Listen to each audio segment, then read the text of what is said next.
à savoir en préambule que nous avons 3 enfants de 7 ans. Donc Arthur a 7 ans, Gaspard a 4 ans, Constance a 2 ans et demi. Et donc dans cette pièce-là sont réunis absolument tous leurs jouets et leurs outils de développement, leur matériel. Tout est réuni ici. Il n'y a rien d'autre en dehors de cette pièce-là, excepté une bibliothèque qui est dans notre chambre, et d'ailleurs que je t'avais montré lors du room tour de notre chambre commune. Voilà. Donc tout est ici, on essaye de faire en sorte qu'ils en aient le moins possible. Ceci dit, ils sont 3 et ce sont des enfants qui sont instruits en famille, donc on a forcément besoin de matériel, on pourrait dire ça scolaire, mais c'est pas vraiment le mot, mais en tout cas de matériel pour travailler à la pédagogie. Donc voilà, à vous de juger si c'est peu ou beaucoup. À la limite, j'ai envie de dire, c'est pas ça le plus important. Le plus important, c'est ce qu'on a et pourquoi on l'a. La salle d'activité est découpée en plusieurs parties qui vont correspondre à plusieurs blocs de travail. Donc je vais t'expliquer tout ça en images. Je vais te filmer en fait ce que je t'explique pour que tu vois visuellement de quoi je parle, ce sera plus facile. Cette première étagère est dédiée au sensoriel, donc on va voir les toupies, ensuite on a des magnétiques, donc ce sont des blocs de construction magnétique, on a des boulons à enfiler, ensuite on a les boîtes de couleurs, donc on a celles que Constance utilise avec les mises en paire, des couleurs assez simples, ensuite on a celles que Gaspard et qu'Arthur d'ailleurs a utilisé, mais maintenant qu'il la maîtrise, c'est la gradation des couleurs. Et ensuite on a un petit jeu de logique. Donc ça c'est vraiment un petit jeu voilà, qui est vraiment sympa. En fait il faut relever des défis, il faut faire rentrer les formes dans les camions. Et ça va en difficulté croissante. Ensuite on a des perles à enfiler qui permettent de travailler sur la motricité fine. Et on a les attrimates. Donc les attrimates c'est toujours intéressant. On peut reproduire ou alors on peut s'en servir pour faire des mandalas de manière complètement intuitive. Ensuite, nous avons l'étagère de géographie. Voilà, donc je fais une petite vue de loin. Donc qu'est-ce qu'on retrouve ici? Je commence par les étagères du bas. On retrouve, c'est géographie et environnement naturel de l'enfant. Donc là, on retrouve le coffret du corps humain qui est très intéressant. Là, c'est un coffret sur le jardinage. Donc voilà, c'est très intéressant aussi. On s'en sert maintenant pour lire avec Arthur. Et là, on a un coffret sur les oiseaux. Donc tout ça, ce sont des coffrets Nathan. J'ai pas gardé les boîtes de tout simplement parce que je trouvais ça plus attrayant pour que l'enfant manipule, de pouvoir la voir directement. Ensuite, on a, alors là, vraiment, on passe du coup un peu plus à la géographie. On a le coffret des drapeaux du monde. Alors ça, c'est quelque chose que nous faisons régulièrement avec les enfants. Ils adorent. Donc c'est une carte du monde, c'est le coffret Nathan, hein. C'est une carte du monde. Et en fait, il faut pouvoir remettre tous les drapeaux, en sachant qu'il y a des plans. Donc en fait, notamment Arthur et Gaspard s'amusent à reconnaître quel drapeau. Et moi, je suis là pour leur expliquer le pays, enfin leur nommer le pays, et puis aussi leur expliquer l'histoire du drapeau, puisqu'en fait, avec ce coffret, on apprend l'histoire du drapeau. Donc notamment le Mexique, ça les avait beaucoup intéressés de savoir pourquoi il y avait un aigle sur un rocher dans un espèce de lac. Voilà, donc l'explication se trouve dans le coffret. Ensuite, on a les cartes de formation géographique. Donc ça, je les ai fabriquées moi-même. Donc c'est pour leur expliquer l'isthme, etc. Toutes les autres cartes. Donc là, c'est quand même assez sensoriel, mais c'est très... Enfin, ça, c'est le détroit, et là, on a l'isthme. Donc ça, c'est très intéressant. Ensuite, on a un système solaire qui a été pas mal utilisé parce que ça a beaucoup intéressé les enfants, on l'utilise toujours beaucoup d'ailleurs. Ici, on a quelques figurines des monuments principaux du monde. Voilà, ah, la statue de la liberté vient de s'écrouler, mauvais présage. On a une carte du ciel, donc ça aussi c'est le coffret Nathan. Je suis très coffret Nathan, je les trouve très intéressant, très bien fait, sans superflu, sans fioriture. Et ça permet d'éveiller sensoriellement l'enfant. Et après, une fois qu'il est lecteur, voilà, on peut s'en servir. Il y a les billets de lecture, il y a tout, donc ça permet vraiment de faire des activités assez évolutives. Dans la même souche, on a le coffret sur les continents. Donc là, c'est très intéressant. En fait, il y a des cartes continents et il y a d'autres petites cartes comme ça. Donc l'enfant, en fait, on va parler de la carte, de la tradition, et il va devoir la placer sous le bon continent. Donc là, c'était en Europe, puis ici, c'est en Pologne. Et bien sûr, nous avons les globes. Alors là, nous avons un globe Montessori que j'avais fabriqué. D'ailleurs, le tuto, je te mettrai le lien en description si tu veux le tuto. Et là, on a un globe tout à fait classique. Voilà, ici nous avons une petite carte postale d'un des correspondants des enfants, qui est aussi le fils d'un couple d'amis, qui se trouvait donc en Allemagne. Ils avaient envoyé cette jolie carte. Ensuite, ici nous avons un bureau pour Arthur, comme ça, ou même Gaspard, mais c'est plus souvent Arthur qui va s'y installer pour faire son travail. Là, on voit, il a reçu un coffret Pandacraft, sa dernière enveloppe Pandacraft. Donc il est en train de réaliser des cerfs, des biches, des fans. Bon, alors là nous avons des jeux. Donc là nous avons les voitures. Donc ce sont toutes des voitures quasiment en métal. Bon, bien cabossées, mais elles ont servi. Là nous avons des gros Lego. Voilà, pour Constance, et Gaspard est dans la transition. Et ensuite nous avons les petits Lego. Voilà. Là, nous avons un camion de pompiers en bois. Ici, nous avons nos livres, les grands livres en fait, ceux qui ne rentrent pas dans notre autre bibliothèque, ou les thématiques. Donc par exemple, quand c'est Noël, je vais venir mettre ici les livres de Noël. Donc, voilà, là c'est vraiment les grands albums ou les thématiques, Ici, on a les petites affaires de Constance avec son bébé et les petites peluches qu'elle utilise. Ici, on est sur le langage. Alors, le langage, mais plutôt dédié Constance, parce que je vais t'expliquer pourquoi je ne range pas tout ici. Tout simplement parce que Constance a tendance sinon à prendre le matériel et j'ai peur qu'elle ne l'abîme. Donc ici, c'est une petite collection de petits livres dans mon petit musée. C'est très intéressant. Alors, c'est notamment pour les enfants petits, mais ce sont des petits livres visuels. Et en fait, voilà, il va y avoir des thèmes. Donc là, c'est celui des bébés.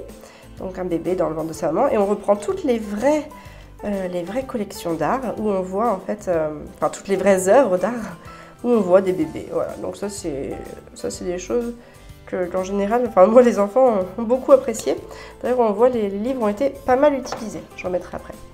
Là on est sur un coffret de mémoire des éditions Erol et en fait ce sont des cartes séquentielles pour reconstituer des histoires. Donc ça c'est très intéressant pour faire passer l'idée de chronologie à l'enfant.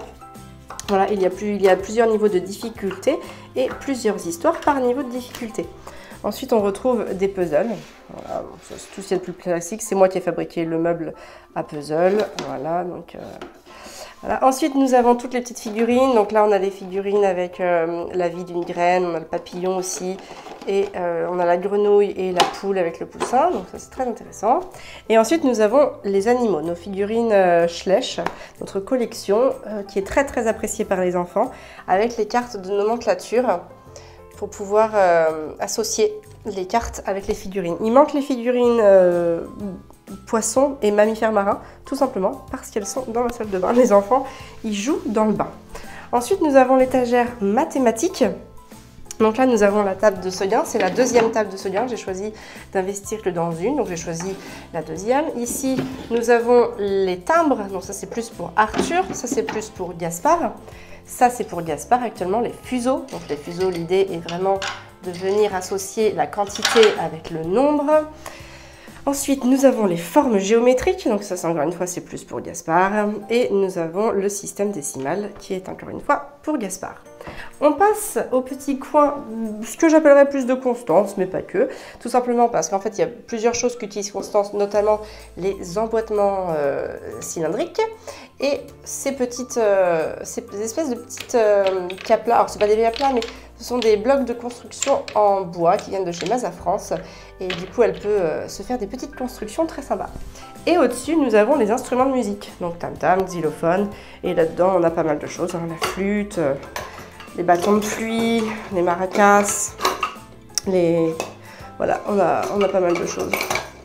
Voilà. Donc ensuite, ça c'est pour ce qui est visuel, enfin visible en tout cas. Et ensuite, nous avons des placards. Donc là, c'est un petit rangement des gros matériels de Playmobil par exemple, voilà. Ici, nous avons la carte de l'Europe. Comme elle est très grande, nous la plaçons ici. Ici, nous avons la suite des deux autres blocs d'emboîtements cylindriques. Ici, nous avons tout le matériel de dessin, donc avec des feuilles blanches. Ici, nous avons tout ce qui est en porte-pièces, hein, là, toutes les petites formes, les pochoirs, etc. Là, nous avons quelques magazines sur l'art, des choses très intéressantes. Je les avais achetés sur Le Bon Coin. J'avais acheté un petit lot de ceux que je préférais. Voilà, donc ça c'est très très intéressant pour aborder l'art avec les très jeunes. Ensuite on a quelques petits blocs-notes. On a des crayons. Qu'est-ce qu'on a? Là-bas j'ai mis les gommettes dans une boîte, sinon elles sont dégommées, les gommettes. Et ici, on a des boîtes avec là-dedans, il y a des règles, des compas, des ciseaux. On a les crayons de Constance, hein, c'est-à-dire les triangles magiques.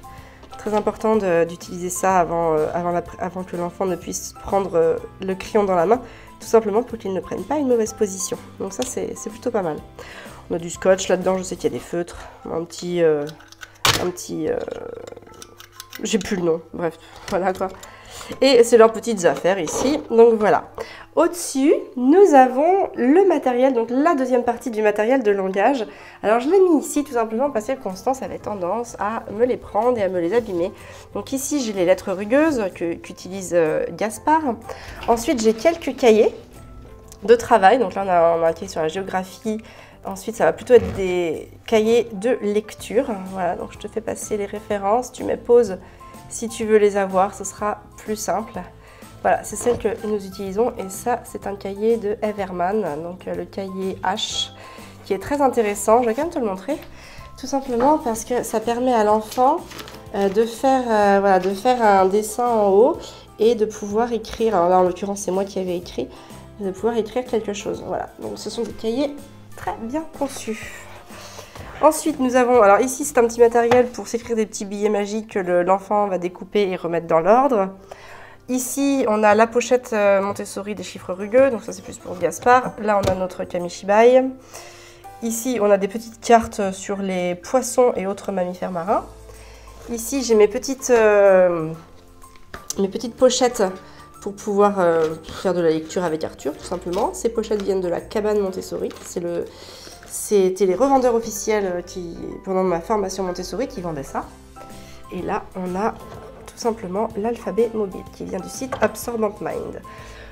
Voilà, ensuite, on a des jeux. Donc là, les jeux plutôt pour Constance et Gaspard. Ici, on a les jeux pour Arthur. Je te laisse mettre en pause si tu veux les références. Je ne vais pas te les citer toutes une par une. Ici, nous avons... Donc, on a le petit kit de chimie d'Arthur. Ici, on a les perles. Là, ça marche toujours très bien. Elles viennent de chez Ikea. Et je vais tourner, voilà, pour voir la suite. Là, c'est le petit coin bricolage fourre-tout d'Arthur. Ici, c'est tous les autres livres que nous utilisons. Voilà, donc il y en a très intéressants, comme cette collection. Mes cahiers d'observation, donc là, c'est sur les arbres.